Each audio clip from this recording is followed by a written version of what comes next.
These protests have been going on for about 3 months. 78 years of age, and that guard stuck it into my face and sprayed me all over. Standing here peacefully, I'm only thinking of my grandchildren. They're harming your kids. So what are you going to do about it, Paddy? The only racist ones here is the government, who are racist towards the Irish people. We're fighting for our land, our culture, our civilization, and we won't back down. On this busy roadside in Coolock, I'm here talking to people on the ground about why they are here and what this means to them and why they want to protect their community. I'm here to show you the side that the media will not show you. In this video, you find me venturing into the northern suburbs of Dublin, into a neighbourhood called Coolock. You could call this a vibrant community. Coolock is home to hard-working families who take pride in their area. Historically, it's a working-class district, and due to this, Coolock has seen significant development over the years. Despite this progress, it still faces challenges that, like many urban areas, including concerns over infrastructure, crime, and of course social issues. Recently, Coolock has become the centre of attention due to protests against the establishment of the Migrant centre in the area. Local residents have voiced their concerns about the potential strain on already overstretched resources such as schools, healthcare and housing. Many in Coolock, like many across all of Ireland, feel the decision to open a migrant centre was made without adequate consultation with the community. They worry that the influx of migrants could exacerbate existing issues, and they feel their voices are not being heard by the authorities. So just walking through Coolock, just trying to understand the area. This is northeast in Dublin. I was warned not to venture into Coolock. It said my accent wouldn't go down very well. But I disagree. I'm a big fan of the Irish, and I'd just like to see what they're having to put up against. The fact that their government is trying to push or basically bring in new people without their say, change the demographics of the area. So I'm here just to understand what's going on and how it's impacting the people of this area. It seems like a very sleepy area. This is the Cadbury factory over here. Proper work, people working in a chocolate factory. But I'm trying to understand where the tension happened. Well, I know it's somewhere around here. I've just found the area of tension, and straight away I can already see a problem. Right away we're next to a cinema and an amusement complex, a place that teenagers and young people would obviously hang out. And now they're attempting to move in hundreds, if not thousands, of migrants into this migrant centre, hence the reason people are protesting. I'm going to go have a conversation with them. Big paint factory that was sitting behind me has been now designated for housing immigrants, believed to be about 1,500 young males coming into it. And this area is struggling for infrastructure as we speak. I mean, it has done for quite a while. There's very few schools here, there's only one play park in the area, etc., and there's a lot of social housing. There was violence on the streets of Dublin yesterday as protesters clashed with police at a site which has been designated to house asylum seekers. Yeah, my name is Kevin O'Fuelon. I'm from Tullamore in County Offaly, which is in central Ireland. I have joined this protest about 3 weeks ago. I knew of it for about the last 6 months. I knew that what I call the lockers were here to basically establish a no means no campaign. And then a few weeks ago, when there was a High Court order given to vacate the property itself inside in there from the campsite, essentially I started reading in the national press some stories that were scurrilous. They were yellow journalism, and I just knew that this was not the case. So I decided to start coming up as an observer initially, just to see what was going on. The first day I was here, there was a Nigerian lady came down, was looking for a home base. The lads couldn't have been more helpful. They took out their phones, they showed them maps. You have to go down there, you turn right, you don't go through the first roundabout, you go to the second, etc., etc., etc. She said thanks very much, and off she went. And I was really, really impressed by that. And then over the last 3 or 4 weeks, while I've been coming here, making some really, really good friends and really having some of the most informed, intelligent and considered conversations I've genuinely had in the last 12 months. I'm not joking you. Like, people here know their stuff, they know their history, they know Irish republicanism. They probably don't know as much about, like, you know, ancient Irish history as I would, but you know, like, every day is a school day. I learn from them, they learn from me, and it's an absolute privilege and honour to be here among these people, to be actually welcomed by them, to become part of them, because this is not just Coolock's fight, this is not just Ireland's fight, this is a fight across the entire West, and this is ground zero, and the revolution starts here. I massively agree with you, and I have to say, I take my hat off to you. I am wearing a hat, even though the camera can't see it, to the fact that you're spending your time out of your day to do this. I've only seen the footage of the police with the batons and then pushing people away, and then I saw these what looks like a Berlin Wall assembled behind you.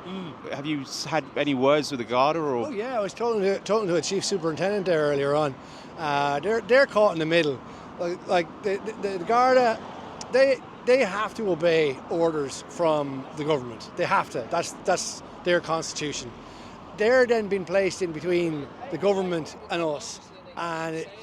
But having said that, Drew Harris, who is actually a former MI5 agent, was Deputy Chief Constable of the PSNI in Northern Ireland, he has brought down riot police from the north, and I'm actually going to have to look into the constitutionality of that, because they are foreign police officers. They do not have authority over anybody in the Republic, so that's a very, very big, serious one. How did you identify them as from Northern Ireland? Particularly with their helmets and their lack of identification. So a Garda is not allowed to go around acting in his capacity as a Garda without specific identification. Also, the type of helmets used by the Irish riot squad is different to the ones used by the UK riot squad. The ones in the UK riot squad are called, I'm not sure if it's official, but they're called NATO helmets, and they're a specific design. They're different to the ones that we have. I mean, it wouldn't be the first time a nation has imported foreign security, army or police. Paris is look at Ukraine. Paris is doing them with Qataris right now. Yeah. For the Olympics, but at the same time, yeah. What does the Constitution say? I'd love to. Yeah. Well, I'll have to look into it more. It'd be more.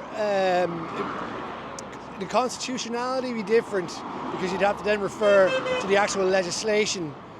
So the Constitution probably doesn't have a definitive statement on it, but it does refer to various legal legislation acts and legal instruments, etc. They're using legal instruments now which are less than legislation, and the legal instruments are unconstitutional for that. Says no. And we mean it. And it's not happening. Trust me. They're not going in here or anywhere in Coolock. I'm from Coolock originally, but I live in Santry. I live in Turnip Lane. We had the issue up there. Unfortunately, we hadn't got the support at the time because people didn't realise what was going on to the extent that the undocumented migrants were coming in. But we protested up there, but the police got violent and removed the protest. In the middle of the night, they beat up some women and just removed the protest. The same guards are policing down here, so nothing has changed.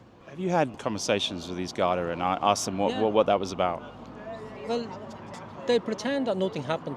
There was no violence, but the local guard in Santry, he's down here as well. He said he had 200 people at his disposal, men to police the migrants coming in, but the reality is there's about 20 police between the Ballymun, Santry and the airport police station, you know. So we just come down here to support the people, you know. We lost a battle up there, but it only was a battle. This is part of the war. So we'll continue down here, protest. Myself and my wife is there beside me. And we just want the peaceful community, that's all. And we want fair play. We have a queuing system and we want the Irish on top of the queue. Everywhere we go in life, we have to queue up, and the migrants are coming in and skipping the queue. I was going to say I'm lucky I have a home, but I'm not lucky. I worked for the fucking thing and that's the end of it. Mm-hmm. And I paid for it. So I'm not lucky. There's a lot of unlucky people haven't got homes, but they're being skipped on the queue. Kids that aren't born are going to skip people that are on the queue 10 years now, and that's what's coming into the country. We're being swamped. I was touring around Ireland over the last week, and Ireland's a place close to my heart because my mother's Irish. Yeah. When I was saying I'm going to go have a look at what's going on in Coolock, they said, "Oh, you don't want to go there with an English accent." And I said, "No. From what I'm seeing, these people are good people, and they're standing up for their community. They're standing up for their city, and they're standing up for their country." Yeah. So now I'm here. I'm glad I've been proved right because everyone seems very nice. Yeah. What brings you here? What brings me here? We've been here for the past 3.5 months, through rain, sleet, everything. We're here because they're planning on putting, they say 500 men, which we know it's not going to be 500 men. The building itself is huge, it's enormous. So they're planning on putting an influx of men into our area, an underdeprived area, an underprivileged area, like resources. There's not enough resources, there's nothing available around here. If they put the amount of men that they're planning on putting in, you're talking about 20% of our population of Coolock. So, and what are they going to do all day? Like, I'm here for the safety of the kids, I'm here for the safety of myself. Don't want to be living in fear, worrying like, can we walk down the street or anything like that. I know people will call us names and call us racist and everything else. The only racist ones here is the government, who are racist towards the Irish people. They haven't come near us, they haven't spoke to us, they haven't even made an arrangement. Even the TDs around here, we have no one around here representing us that's even interested. They've called us all far right, and we're far from far right. So I'm here to stop this iPass centre being put here. We don't want it here. We don't want them anywhere in Ireland. The border should be closed. The government are just not taking heed to anything that anyone is saying. They're not listening to the people of Ireland. How long do you vision yourself being out here? I'll be here as long as it takes. I'm going to start going to visit other groups around the country because there's a real rising now across the country. People's eyes have suddenly been opened, particularly what happened here 3 weeks ago on the Friday. People are just going, this is not right, and people are now no longer afraid to stand up and be counted because the narrative had been hijacked. Anybody that was opposed to effectively what is a second plantation was being shouted down as racist, xenophobes, far right, bullshit like that. People are going, here we go again, far right this, far right that, fascist this. It's like, we're the ones that are exercising our constitutional right to free assembly and protest. Like, those are protected rights under the Constitution. It's the ones that are saying that we shouldn't have these rights. Those are the fascists. So the likes of Antifa and all that, they're the actual fascists. Yeah. I often describe them as the useful idiots working for the NWO. I was in... It's not safe where I live anymore in Santry. Turnip Lane, Airways Industrial Estate, Northwood Park. It's just not a safe place to go. If there's a crime committed, you report it to the police. It's not put on the pull system. That's a fact. They cover it up. The police are, the bottom of they're the bottom of the pile. As far as enforcement is concerned, they're on the front line, but they don't make decisions. They enforce the will of these rogue politicians, and that's what they are. They're rogue politicians, and they need to go. We have no opposition. Sinn Féin have let the people down. I voted for Sinn Féin. I voted for Desi Ellis, real deal, hardline Republican. He deserted us, and that's what he done. And the people are angry. I think what's happened, the authorities have so underestimated the mindset of the people here. I underestimated it, and let's be honest with you, and I'm from the area, that they are so intent and are so hardcore and peaceful, bar a few young fellas throwing bottles, which happens, but the guards overreacted and just they got very violent. But I think the movement here is sort of snowballing, and I wouldn't like to take on these people. I just wouldn't like to take them on. Because their resilience, a lot of them have nothing, and they'll die for nothing. They'll die to protect the little bit that they have. How would you describe this area for someone that's not from here or has never been to this area? It might look bad, which we know that we don't have an awful lot of amenities around us. But I tell you one thing, the people of Coolock are the salt of the earth. And they really are. They stand up for what they believe in. They'll all come together when there's a crisis. They'll help each other out. So people can name us and shame us and call us all the names that they want, but the people of Coolock will stand together and they'll stand against this government. And they will. And that's the way it's going to end. It'll be us against the government. Tralee, excuse my pronunciation, Tralee on Sunday, and there was a protest at the barracks there on Sunday. This seems to be there seems to be an effort to put these plantations all over Ireland. And they are successfully doing it. The population of the country now is 5.1 million. 23.5% of that population is now foreign born. Now obviously a lot of that would be, say, the UK born, Polish born, Lithuanian born, other EU states that came here 10, 15, 20 years ago, but it's really gone up from about 14% 10 years ago to 23.5% now. And 32% of the population have zero Irish ancestry at the moment. And they are, the plans, not even plans, like the programme is already underway to introduce 35,000 international protection beds into the country, starting immediately. There's a turnaround of 6 months on each of those beds. So you arrive here, you get processed. Within 6 months, you are either granted residency, citizenship, whatever. That means theoretically 70,000 a year going forward, which is 1.4% of the population. So conservatively, by 2040, those of Irish stock like myself will be outnumbered by those not of Irish stock. And that is an utterly unreasonable thing to ask. It is utterly unreasonable to denigrate people that say, no, I don't want this for my country. I want people, my uncle's from Pakistan. My fiancée was from India. My current girlfriend is Brazilian. She's half African, half European Brazilian. Some of my very, very oldest friends are of Indian origin. I like having a diverse population and a multitude of diverse groups. However, the numbers have gotten too high, and we have a major housing crisis at the moment. The official figures are around 15,000 homeless. The real figures are 50, 60, 70,000 because people in their 30s, 40s, 50s living with their parents, crashing on friends' couches, living in vans, people in tents. People have over and over and over again, since at least November 2022, in professionally conducted polls by reputable organisations. Since November 2022, every single poll, at least 80% of those polls have said they want immigration controls.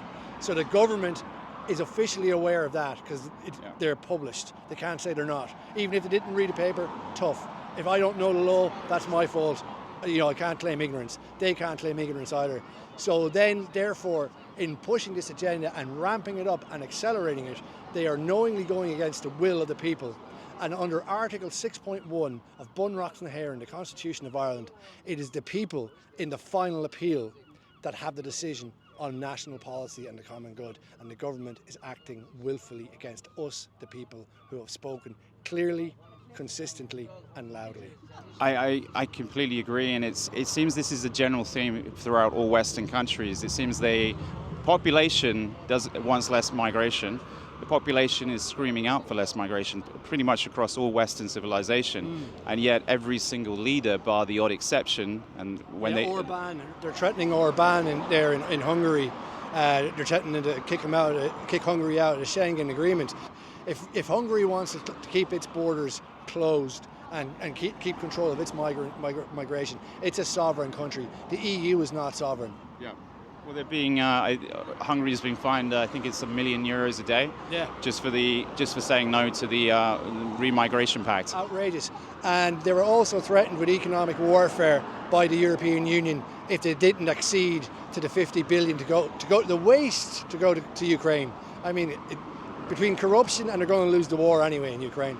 But Hungary were threatened with economic warfare by the EU. Some people watching are probably going to say, and they have said in the past in some of my videos, this is Ireland's destiny. This is the Irish should accept that they're going to be a minority in their own country. What do you say to that? Over my dead body. And I stand with you on that one. I stand with you. It almost seems like they've forgotten how much resilience your ancestors have had over the years to all the oppression and plantations that have happened before. They seem to have forgot all of that and think that they can just sort of sweep you aside. Why do you think they're underestimating you? Well, because Irish people are easygoing. We love our culture, we love our sport. We had huge sporting occasions recently. The hurling final and football final yesterday. So very passionate, horse racing, anything to do with sport, football, hurling, rugby, very, very passionate. And we're easily pleased. don't want a whole lot from other people, but we don't want the little bit that we have taken away either. Now, some people have a lot less than others, and there's kids, my opinion, every kid born on this planet deserves a chance, just one. And they're not getting it in Coolock, they're not getting it in Eadmore, Raheny, Dooneycarney, anywhere. They're discriminated against, and the people had enough, and that's just where it's at. Now, these people are not going away, so they're going to have to take that on board. Now, I know it's all about backtracking with them. You don't want to backtrack. Fuck backtracking. I don't only want them dealt with the O'Gorman, Coveney, Varadkar, and that Green Party clown, what's his name? No, that clown that resigned recently. Ryan. Okay, they destroyed this fucking country. They destroyed it. And I want them to pay for it. I don't only want them resigned. I want their fucking pensions off them. I want their pensions. They destroy their country. They make a 35-year-old man a hero because he came out and said he was gay. At the same time, I knew a guy coming out with Mouthview. He was 15, he was gay. He was fucking brave. Not the 35-year-old fucking doctor coming out and pretending to be brave. Their country making him a hero because he's gay. Who gives a fuck? Yeah. No one does, and that's the reality. So, yeah, these politicians need to know that they're going to suffer. I don't want any of them living in peace in this country, what they've done to it. They killed old people in nursing homes. Michael Martin overseeing the fucking extermination of old people in nursing homes. And my father was in one. He didn't die because I went to see him. I wouldn't let them lock him down. Members of my family did, but I said, I'm going in to see him, and that's the fucking end of it. So that's the resilience you have around here. And I think they need to wake up. Yeah, people, there's nothing going anywhere. There's no one going in there. Even if they brought the army in tomorrow and bulldoze, there would be no peace. It's not going to happen. And they need to accept that, and they need to backtrack. How they do that, I don't know, but I don't care either. And most of these people don't care that are here all the time. One of them will stand beside you. There. At the end of the day, the Holiday Inn up the road, yeah? The houses, all the asylum seekers. What about the Irish homeless? It just says it all. Yeah. And at the end of the day, the people that walk in, like if you walk in Ireland, hallelujah, you're paying 25% of the tax. That's one thing. Another thing about it is, this is the way it ends, and this is the way it starts. You start walking, and you live at home, so the price of everything goes up. So what's the point of walking? If you're walking for a home now, you don't get the same way you got into early 2000s, where the bank goes, there you go. Nowadays, you have to be approved, you have to have a certain amount of money in your bank account, you have to be permanent, you have to have a partner. It's designed that way to keep you down. Tell you how it's designed that way to keep you down is because take $2.5 grand off you for rent. It won't take $2.5 grand off you, or to take less off you. No, sorry, wrong here. Got fuck all sleep last night. You take €1,800 off you for rent, we'll just say, and you won't take that off you for a mortgage. Do you understand? So it's I'm sick of even talking about it at this stage. The rent is higher than the mortgage repayment. Yeah, exactly. Right, now, I'll get annoyed if I start talking about it. And that's across the board, internet, people are angry. They're not angry enough to get violent, they don't want that. Yeah. But if it comes your way, that's what happens, you know, and the police want the violence. They show that, they beat people, they were inhumane. They caught a young man across the road there, and a savage fucking beating they gave. He was begging for mercy. Those two people up on the wall begging. And the guards know who they are, and I'll see them around. I'm not afraid of them. They can bully me all they like. I don't fucking care, and they know that. I've never been in trouble in my life, but hopefully there's a few years left in me that will put up the fight. We should be at home, 63 years of age, my wife is 61.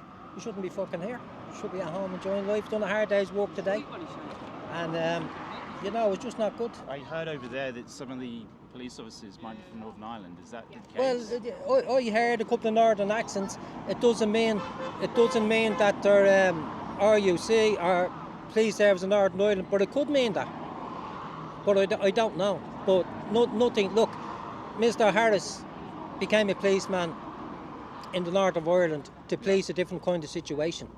He became a policeman to inflict Westminster's will upon the Nationalists and the Republicans of Northern Ireland and anyone else that stood in the way.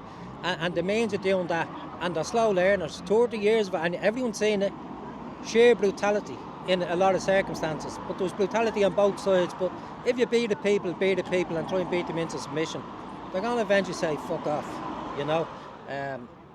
The way it is, if you're born in the north, if you're born in Shankill, you might have joined the UVF. Born in Ballymurphy, you might have joined the IRA. Born in London, you might join the British Army. Born in Dublin, you might join the Irish Army. A lot of it, they're victims of the geography of where they were born. Yeah. That's my opinion and what's drilled into you.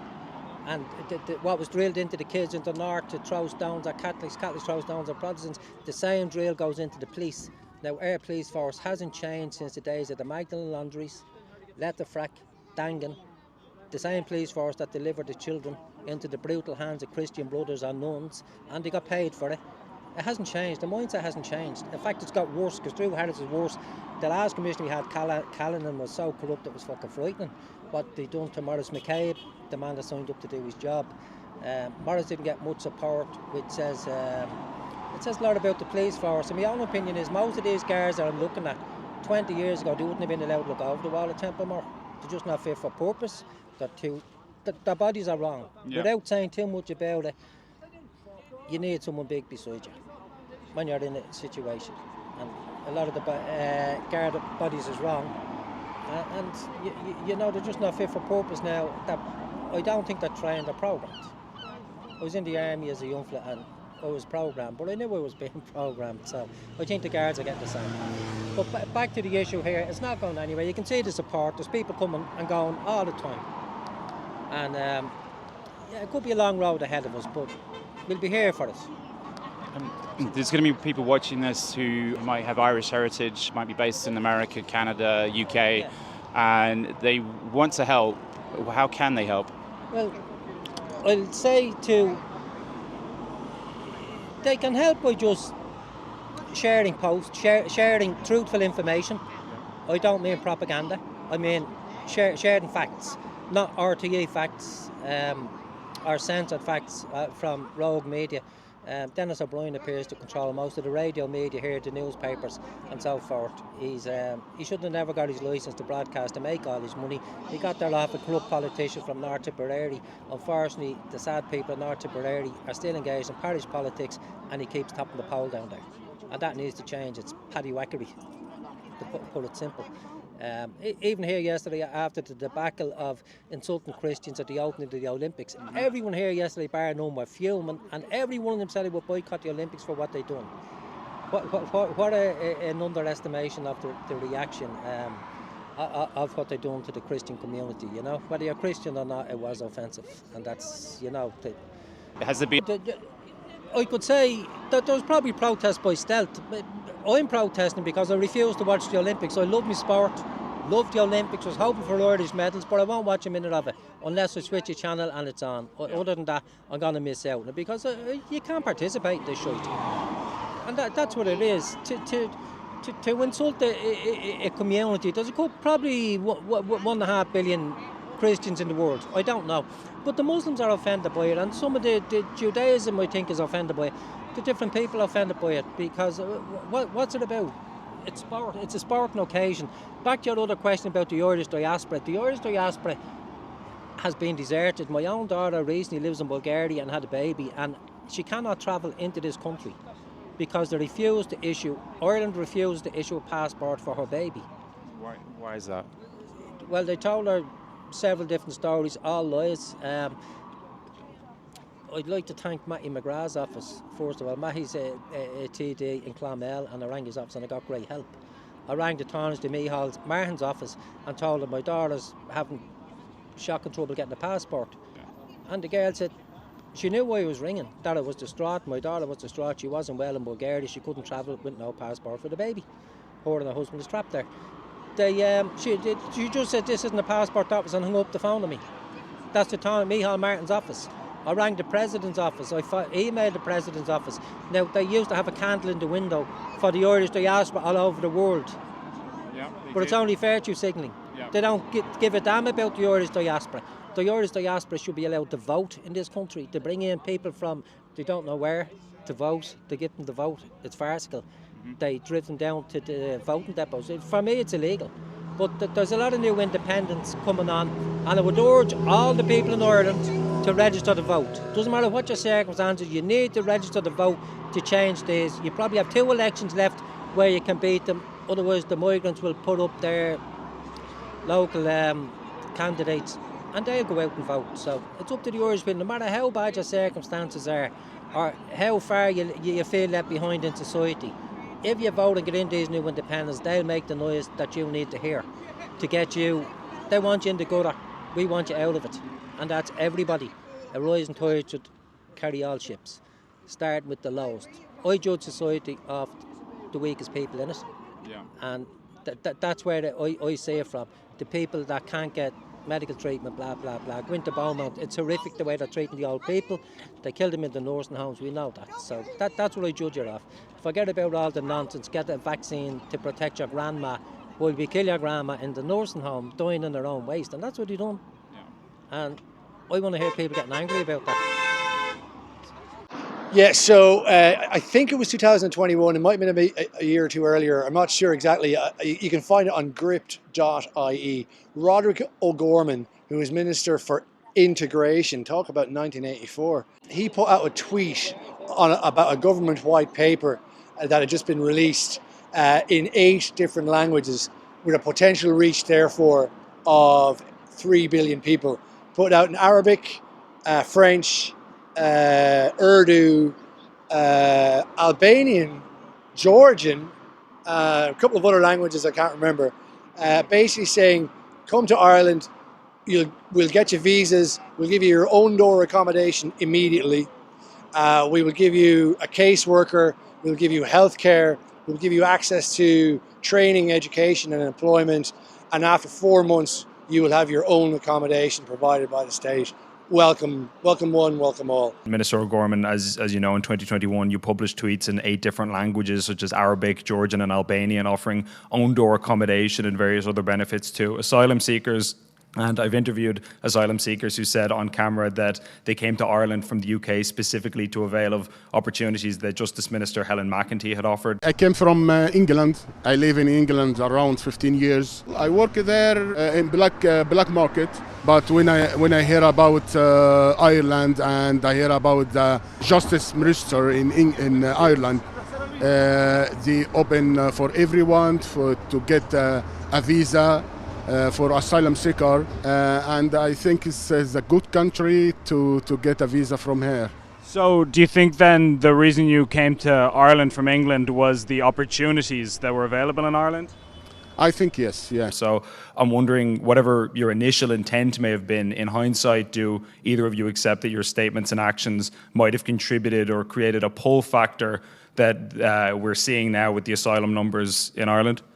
Well, I didn't tweet in the way you say. What I did is we provided the information about the white paper across a number of languages, recognising that there are people of many different nationalities in the international protection system at that time, as there is right now, and allowing them to understand the changes that we were making. And that's what it was. It was the executive summary of the document that was tweeted and was converted into different languages and was tweeted. And it was bizarre. It was like, why do we need to advertise? You know, if people are in desperate need and they make it to here, sure, let's help them out. Why say, hey guys, we're open for business?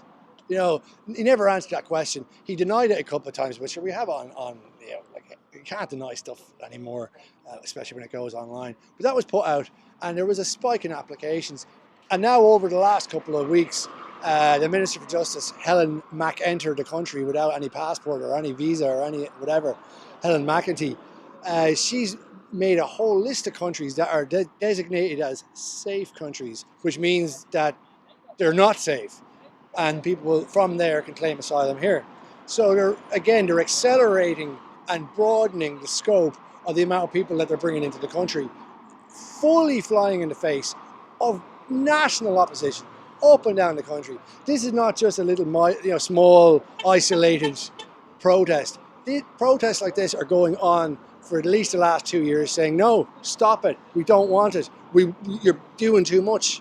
We're in the middle of a housing crisis, a health crisis, an education crisis. The whole country, the whole social fabric is falling apart. What are you at? And they won't stop. Okay, so you're local to this area? I'm from the area all my life, 5 years ahead in this area.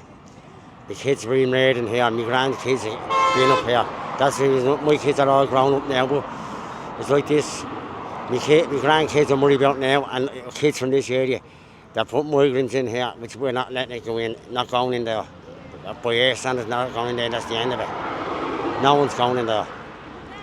There are going to be some Irish and people from overseas asking why not allow these people to integrate. What do you think the problem will be when these migrants come here? Well, they haven't been vetted. They haven't been vetted in the country, so they haven't gone vetted at all anyway, being vetted. So we don't know their background, we don't know what to do with their background, you know what I mean?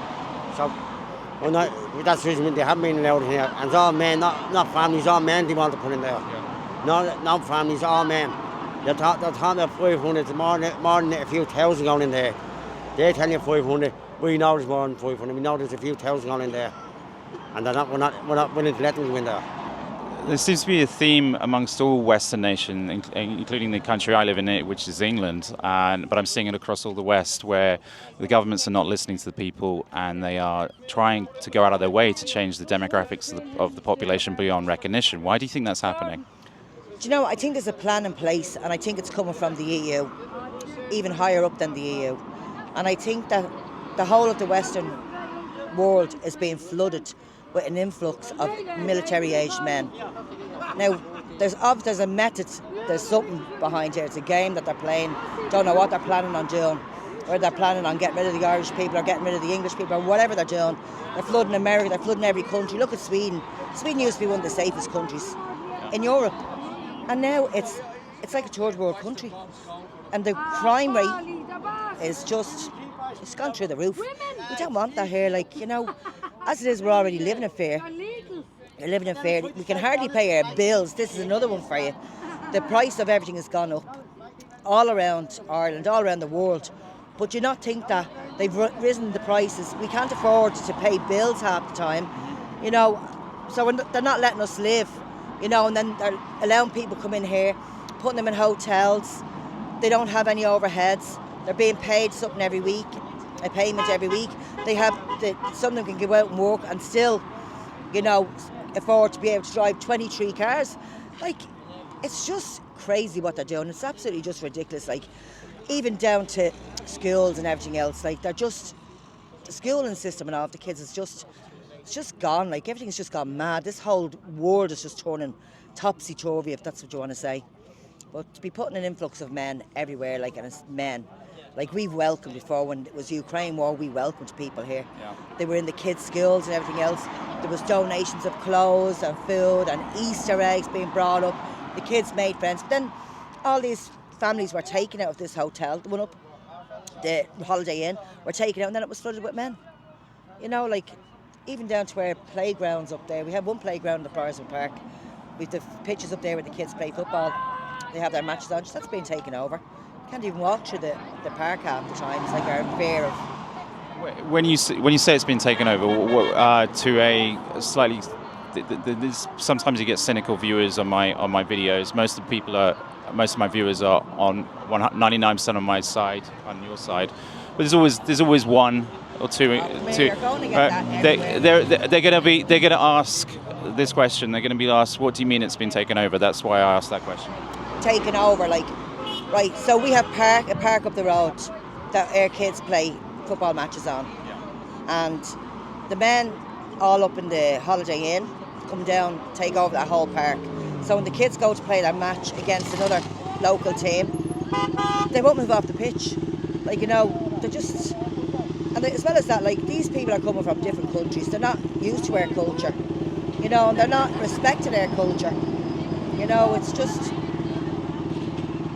To me, it's just there's a game plan, and the game plan is coming from the elites above, and they're trying to ruin. Sorry about that, spikers. They're trying to just, I think they're trying to make the Irish people extinct.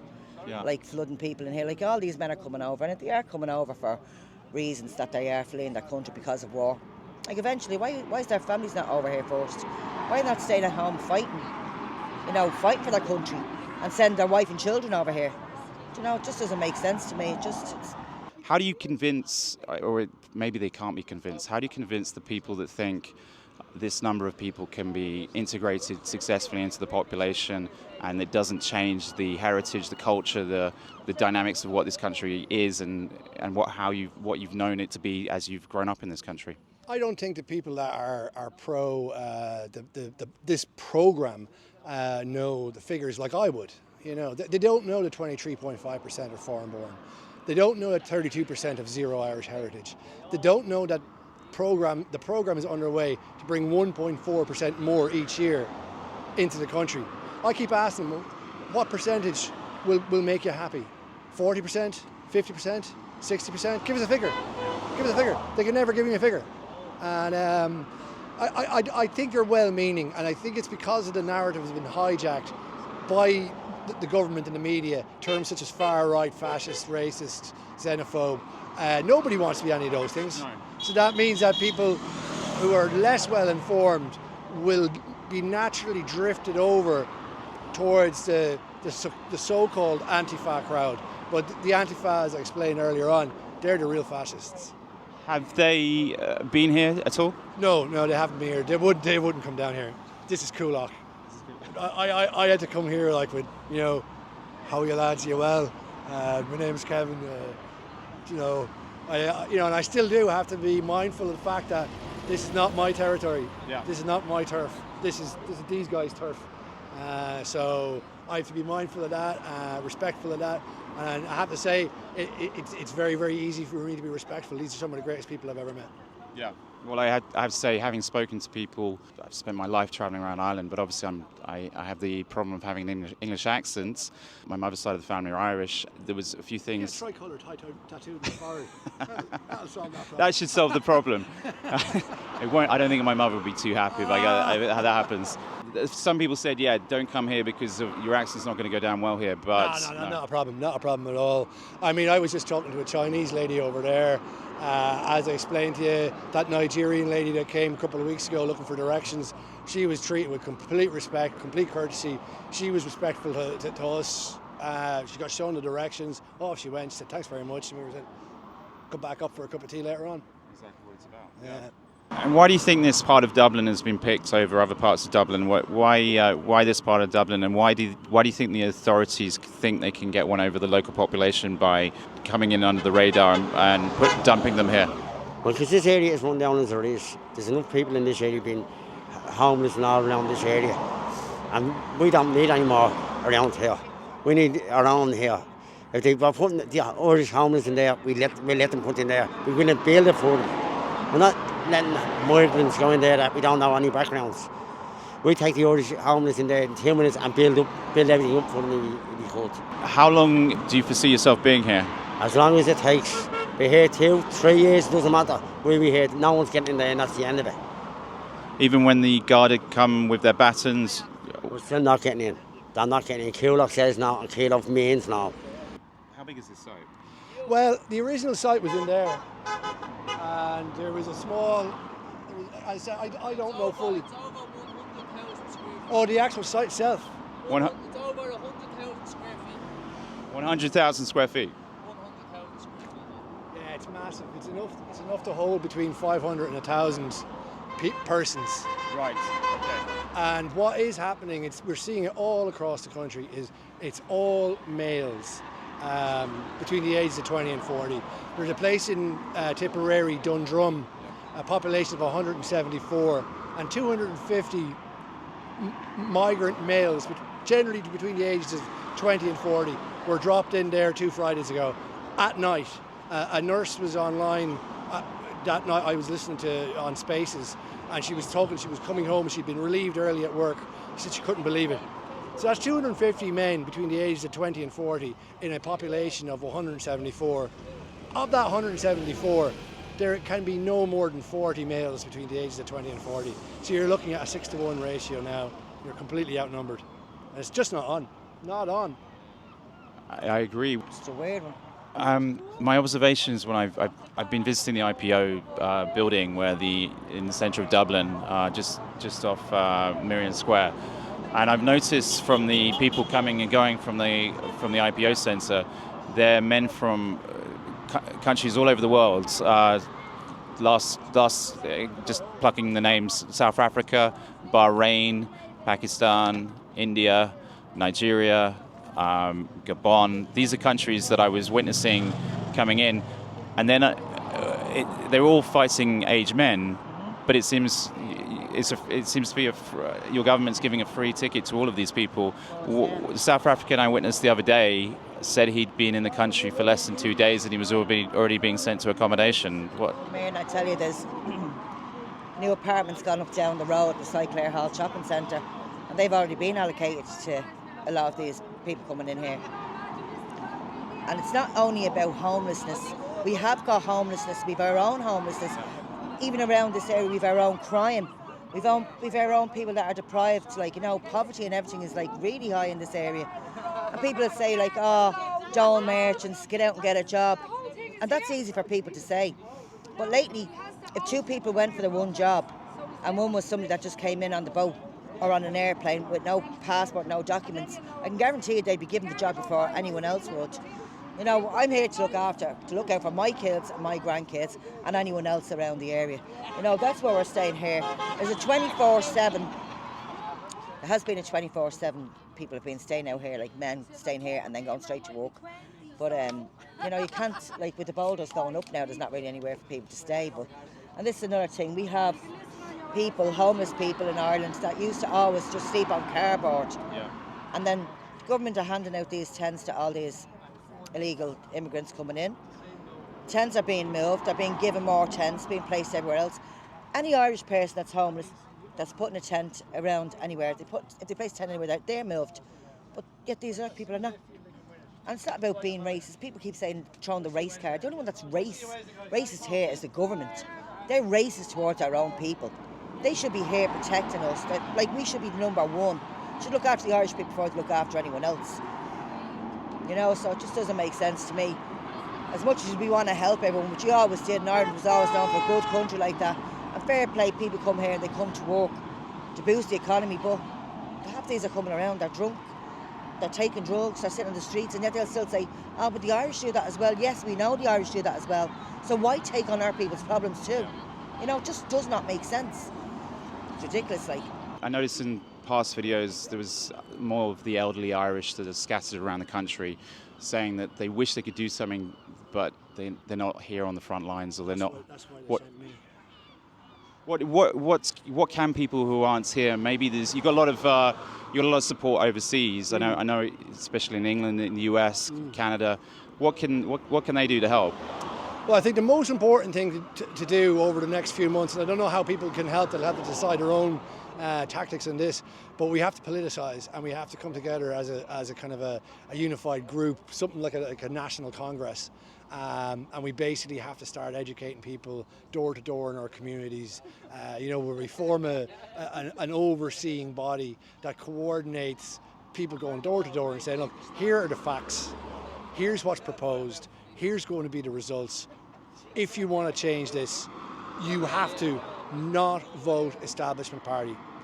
So no Fine Gael, no Fine Gael, no Fianna Fáil, no Sinn Féin, no Greens, no Social Democrats, none of the establishment parties, because they want this agenda. I'll give it very stark figures. In the 17th century, there was the plantation of Ireland. It began in my county first, Laois Offaly region. It sort of failed there, but they learned then from that and they laid waste to Munster. And then after they finished with Munster, they turned north to Ulster. And that was called the plantation era from 1555 to 1620. At the end of that era, 1620, the population of Gael to planter was 10 to 1. So there was 10 Irish for every planter. Now it's 3 Irish for every migrant. But let's call a spade, they're planters. So, and that will go to 1-to-1 unless we make a stalwart stand right now and do not back down in the face, no matter what they throw at us. And we won't. We won't. Do you think the Irish are being neglected by their government over the migrants that they're currently importing? I think they're being forgotten about. I don't feel our government is in charge. When I hear them talking, our Minister for Justice looks to be under huge stress. She seems as if she's ready to crack. She's like a piece of hard wood going to split in the middle. I don't think she's speaking her own words. I don't think any Irish politician is speaking their own words. Everything is read off a piece of paper. It's written by 3 or 4 guys in the background. Say this, say that. They're definitely neglected by the politicians. They actually couldn't give a damn for them, and they will openly speak of the contempt they have for protesters. Roisin Shortall, when we were protesting in Turnip Lane, now she's from our area, she wanted the police to get heavy-handed. How dare you block the road? Said you should be protesting on the footpath. When you're protesting on the footpath, people just laugh at you. Yeah. By the nature of protest, you have to cause disruption. And my opinion is that there hasn't been enough disruption caused.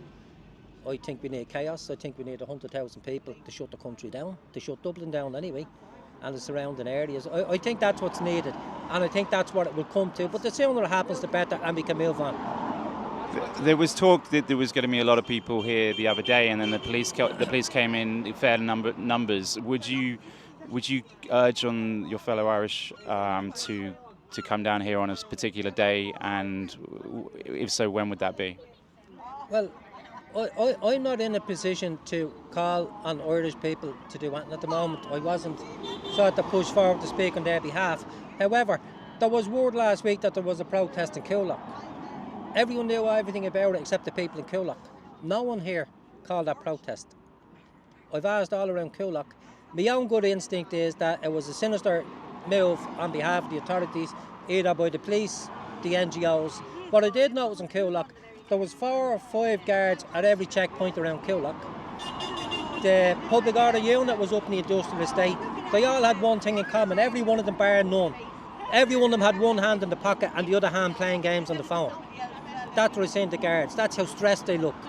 They weren't stressed, in other words. They didn't know it was a phony protest. Whoever called it did. They shut down the shops over there. They were hugely inconvenienced. No work. All these guys that work 1 day a week lost their wages in Burger King, Power City, the Plex and the Odeon. McDonald's told them to go to hell. They wouldn't shut them down. Well done, McDonald's. I don't like your food. I think it's crap. I think it's poison. But well done for having bottled. But they shut down them. The only ones to lose money. The guards are all on treble pay. They love the protests. They love COVID. They're all on overtime. Anyone on the checkpoint is on overtime. There's none of them on flat pay. So they love it, standing around. And then, myself and my wife drove around Coolock, and they're just everywhere in Coolock. They had a helicopter in the air for the spurious protest. Now, they knew it was spurious. The inspector was up here talking. He didn't look as if a man stressed out, or superintendent, wherever he is. He didn't look stressed out as if there was going to be a huge violent act. The water cannons came down the road. You seen the videos. You see the videos of the water cannons from the bridge up in RD there? Yeah. Someone was on the bridge videoing the water cannons. So they probably wanted trouble. They didn't get it. There was no protest. It sounds like a similar setup that we witnessed in London with the Remembrance Day protests, and there was a stand-up recently protest where they were encouraged to, by who knows, come into London, and then the police got very heavy-handed with their batons and their helmets. It sounds like a similar sort of setup, a similar formula. That's what, look, you English guys, we have a common enemy. Yeah. The nationalists and the loyalists in the north have a common enemy. My enemy is the British government and the Irish government. Their enemy is the British government and the Irish government. And unfortunately for the loyalists in the north, I think their king that they admire and honour has bad intentions for them and for the children. That's my own opinion. I don't think it's good intentions that England is destroyed, more or less. Would it be correct in saying, going on the footage we're saying it's destroyed? As half English, half Irish, I think England is very much near capitulation. It's lost because of our corrupt government, and Yes. we are. The government is controlled by the same people that control your government, Of you know, course, and they are single-handedly trying to destroy the West. I think now that we had Brexit, the UK has left the EU, Yeah. but are still under the control of the same people that we're in control of. So there's someone hired in the EU. there's a lot more to talk about, but we'll keep on what we're on here. There's other issues with climate change nonsense, bird flu. It all ties in, but you don't want to overwhelm people. No, absolutely. The sky is being sprayed, and look at, you can see, look at the sky. Look at the fucking already. sky. Look at the sky. Which, honestly, fantastic. Maybe, yeah, well, you're exactly right. I don't want to overload people too much, but if there's anything I missed you want to cover just for the next 2 minutes, then maybe I can move on. No, but just stick to the protest. The migration thing is the thing, but it's a huge issue. It's going to destroy the country. Overwhelmed. We're bankrupt since 2008. In 2008 with the collapse, we were in debt for 100 years. And all we're doing is giving away money. Except the Irish people. Now, some of us are lucky we can earn the money, but at some stage you won't be able to earn it. They give you a pittance of a pension. I just had coffee with a couple of pensioners, and they'll be getting taxed on that pension next year or the year after. Like, they slaved all their life. These are old timers. They're 78. They've worked for 50, 60 years, and they want to take the tax out of their pensions. They pay tax on tax on tax on tax. And that's where it's at. But yeah, huge issues concerning Ireland without important issues. And that's our hospitals are in tatters. Social welfare in tatters. Our economy is okay at the moment, but that's pretend. It's construction. When that stops, we're in serious trouble. Yeah. If Trump gets elected in America and he lowers the corporation tax in America, all the Facebooks are gone. So all these people are going on the dole. A lot of them have big, heavy mortgages, 400 grand. So that 500 grand. Our local affordable house in Coolock is 475,000 they want for affordable housing. This is our government, our councils. The people don't have it, so the Irish people haven't got a chance. The young people haven't got a chance. If they're homeless now, they're going to stay that way for a long time unless they get up and fight now. And it's up to the men to get up and fight now, right? 20 to 50-year-olds, 60-year-olds, 70-year-olds. From 20 up should be fighting, and that's it. And that's what we need. And we need them out in huge numbers, and we need them to do whatever's necessary. It should be peaceful. But when you're attacked, you might have to defend yourself. But it should be peaceful. Absolutely. And I couldn't stress that enough. But if you're attacked, you will have to defend yourself. But it should be peaceful. Makes sense. Yeah, big time. Honestly, thank you very much. Thank you for the fact that you're standing up for not just for your local community, you're standing up for the Irish. And I think you're standing up for Western civilization, personally. Well, as a man, when there's issues going on, and again, I have this feeling, I'm not saying everyone should have it, I wish they did. I feel it my duty to stand up. Yeah. If I see someone being wronged, I should open my mouth. It might cost you a lot, like, there's too many watery Irish people. And when I say watery, I mean they are watery. I've had her out with a few people. I'm listening to them all their life saying, if anyone harms my kids, I'll kill them. Well, your day is here. They're harming your kids. So what are you going to do about it, Paddy? That's all I have to say to them. So we leave it that way. Yesterday there was a large police presence here. Why were they here yesterday in numbers, but they're not here today? It's a good question. So what happened was that last week there was a post put out from somebody that is not associated with Coolock Says No. I don't know. The lockers told me they were nothing to do with. He was nothing to do with them. That there was going to be a big demo that was going to kick off and all that sort of stuff. And then there was people saying, no, this is a setup. And there was. I was kind of saying, well, if it's a setup, let it be a setup. Yeah. But what happened was they brought down water cannon. We have footage of water cannons, 2 water cannons being escorted down by 4 Garda outriders from the north, from the occupied 6 counties, been brought down. They're now in the Phoenix Park. We know that a lot of PSNI riot police have been deputised down here. So yesterday there was 60 or 70 people here. It was a normal, kind of weekend. This was Saturday now. A normal weekend kind of turnout. It was good crack, lovely weather. We got like hot dogs and burgers and wave flags and lots of cars beeping and whatnot. But there was a very, very heavy police presence around there. So a girl that I know said, jump in the car and I'll bring her around and show you. And over the far side over there was 6 Garda personnel carriers in a row, and there was probably 30 or 40 Gardaí down there. They were all over there. I'm not sure. I don't want to impute misfeasance to on Garda Síochána because they've got a tough enough job as it stands. But I think it might have been a set-up. I think they were hoping that there'd be a really high turnout and that the stormtroopers from the north could wade in and break people up again. I'd say the idea was from Drew Harris, the commissioner, was to create the optics that we have to disperse these people are maniacs, they're fascists, they're racists, they're looking for trouble, that's all they want, that kind of way. And that could easily have, the optic could have been created, but so many people stayed away that there was literally more of them than there was of us. Yeah. So there could be no justification for a public order issue. Now, I don't want to say that for 100% fact. I have to respect on Garda Síochána. They've got a tough job to do as well, and they're caught in the middle. And many of them are very, very decent. But equally, they have to follow orders.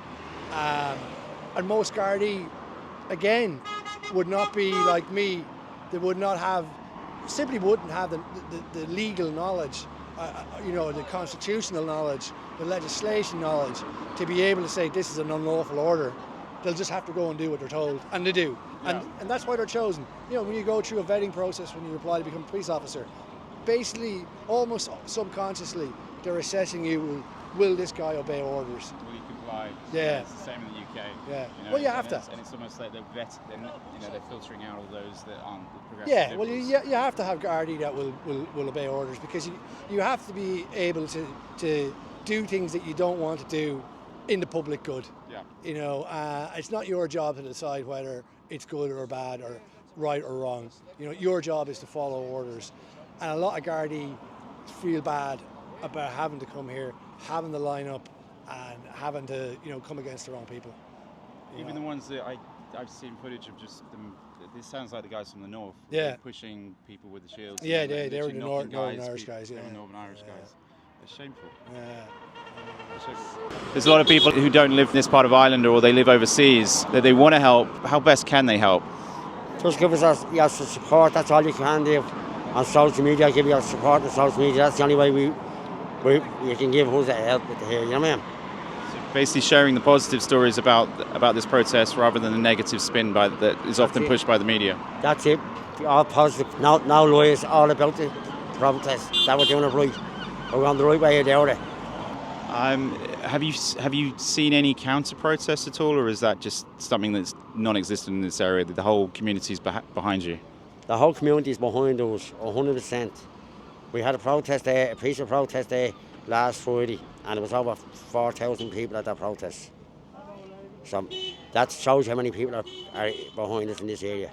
And most of those people were locals? Most of them are locals. Most of them are locals. And another thing about getting in here, there's about 8 or 9 schools around, loads of schools around here. And kids that walk up down here. As you look across the way there, there's a Plex, Pictures, Burger King, a load of kids to go there, you know what I mean? Mm-hmm. So we're not going to trust any of our kids out here if they go in there, which we're not going in there. So it's like it's not going in there, and that's the end of it. If your leaders, be it the politician or even those up in the civil service, watch this video, what's the one thing you would say to them? Just sit down with us, because no TD is coming near us. No one anywhere is coming near us. No TDs out of the area have come to support us. I don't know why they don't support us. TDs, we elected them in there, why don't they come out and support us? There's no TDs supporting us at all. We should support ourselves as a family here. We're all classes of family here, because we're all looking for one thing only. It's keeping them out there, and that's the end of it. What is your theory on why they haven't come out? I don't know. They don't want to go. They don't want to go against the government. That's why. I notice a lot of people beeping as they're going past. People going past are reasonably local. What can people who are further afield do to help this cause, such as in different countries? There's lots of people. Stand up against the government. Stand up and just enough is enough. People need to all make a stand and be together. Solidarity. Mm-hmm. People all need to stand up and just make a stand and say no. These iPass centres cannot be going anywhere. Like, that has an asbestos roof in there. Like, who would live in there? You couldn't put people in there. That was supposed to be a hotel. They didn't get the what's that word? Planning permission for it. So now the man who owns this is making millions upon millions on renting it out to the government to put all these people in. He was here on Monday the 15th. He was here. What was he? He was here when this was all when we had a camp in there. So you now have it was all bulldozed down, and they were in there sniggering behind there was a railings here. They were sniggering behind the railings at all the local people that have been protesting here for the past 3.5 months. Is he Irish? Yeah, he's Irish. Yeah, he's an Irish. So he's selling out his people for profit. Selling out his people for a few bucks, or more than a few bucks, which we all know that these brown envelopes are getting handed over left, right, and centre. So. Surely though, with nobody being housed in there right now, is he still making money from that? Yeah, he's still making money while that's still sitting there. Like he still gets paid off the government. Really? You know, so obviously the government are losing out on money, but he's still making money. Like. So the government have basically signed a contract saying, and they've handed them over money, and they're expecting people to move in, but nobody's in there. Nobody's in there at the moment because people have stood here and stopped the work from being. If you guys hadn't have been here since day one, what do you think that there will be men in there right now? Oh, 100%. 100%. We knew the minute that wall went up, something was going on. Yeah. We knew straight away.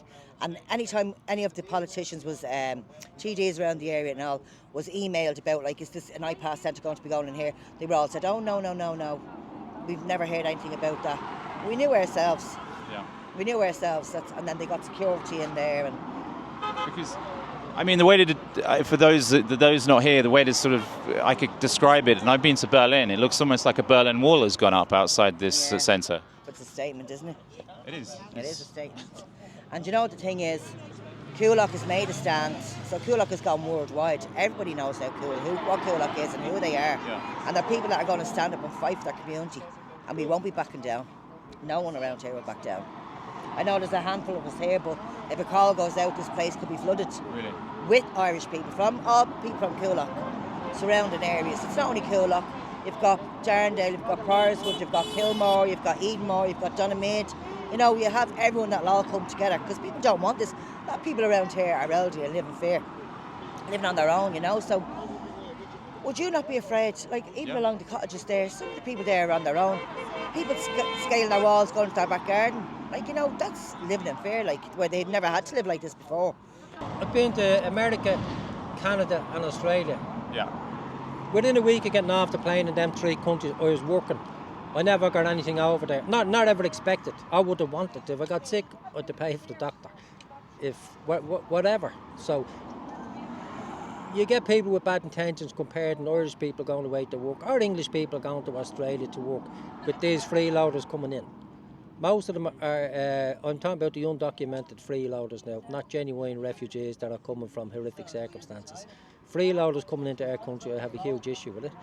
And we should not be compared by NGOs or the government with Irish people emigrating because of work. We're importing medical staff while their own are leaving because they won't pay them. That's our reality. Yeah. The biggest threat in the Irish hospitals now is malpractice. I think with 700 deaths a year ago, this was on RTE due to malpractice. The biggest killer in the States is medical malpractice. A nurse told me herself that the language barrier is causing huge problems. I experienced it myself. I was in the hospital with somebody and they couldn't distinguish between the tumour and the cyst, and terrified somebody because they told me they had a tumour when they had the cyst, and this went on for 2 weeks. So you can imagine the stress. I don't blame the girl, I blame the people that employed her. Mm-hmm. They're giving them a crash course, people coming in from India and the Philippines. I'm told by staff in Beaumont that these cannot get work near a home in Australia, that because they're underqualified. That could be checked out. I'm just telling you what they told me, and I've no reason to believe this person was telling me mistruths. They seem well informed. But they give me a 2-week crash course in Irish medical practice after being trained poorly in their own country, and 2-week crash course in Beaumont, and then they're put on the wards. So it's going to lead to issues and problems. And those low wages are forcing out good Irish Irish people who want to Irish work people here. can't. Well, as that lad beside us said, his rent is 1,800, but a mortgage would be 1,500. Yet they won't give him the mortgage, you know. Yeah. He's proved by paying the 1,800 that he can pay the 1,500, and in the paddy whackery that goes on with these bankers now, they won't give it to you. the result is we're importing high earners into Facebooks and all the high-tech firms.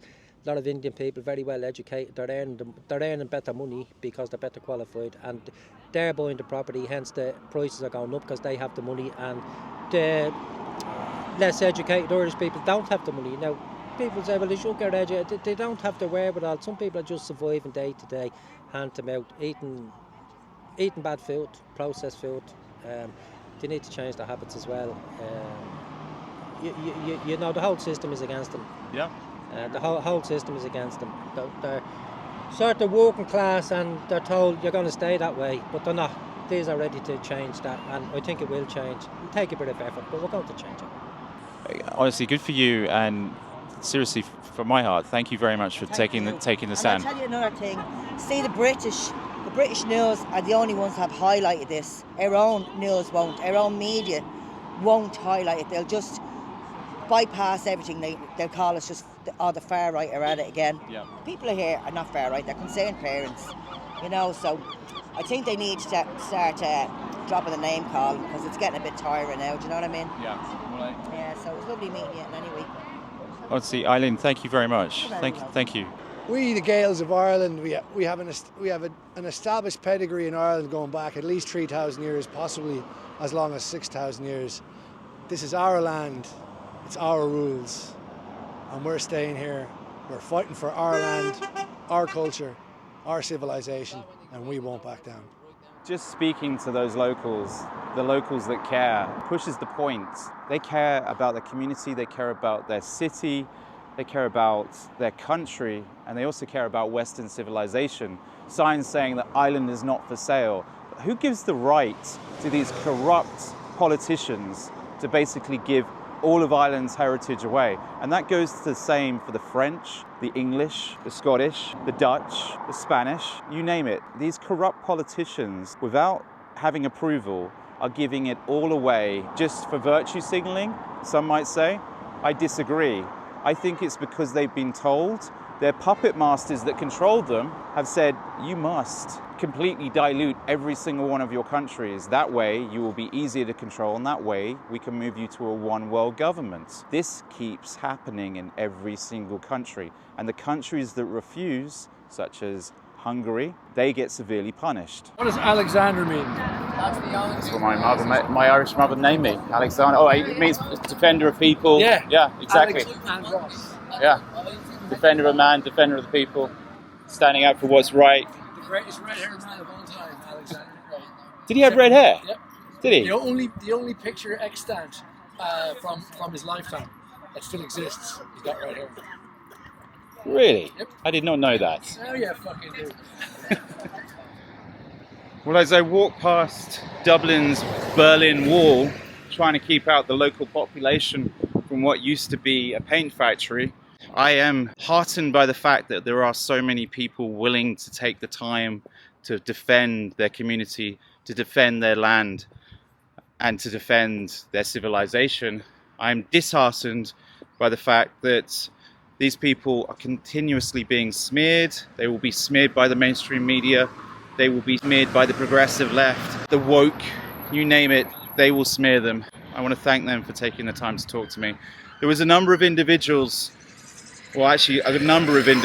who didn't want to talk on camera, but were very willing to have a conversation without the camera or the mic on. And some of those conversations were very insightful, but sadly not on camera. Simple reasons: they don't want a situation where they get cancelled. I've moved past that situation. I was cancelled a long time ago, so I'm thanking them for standing up for what's right.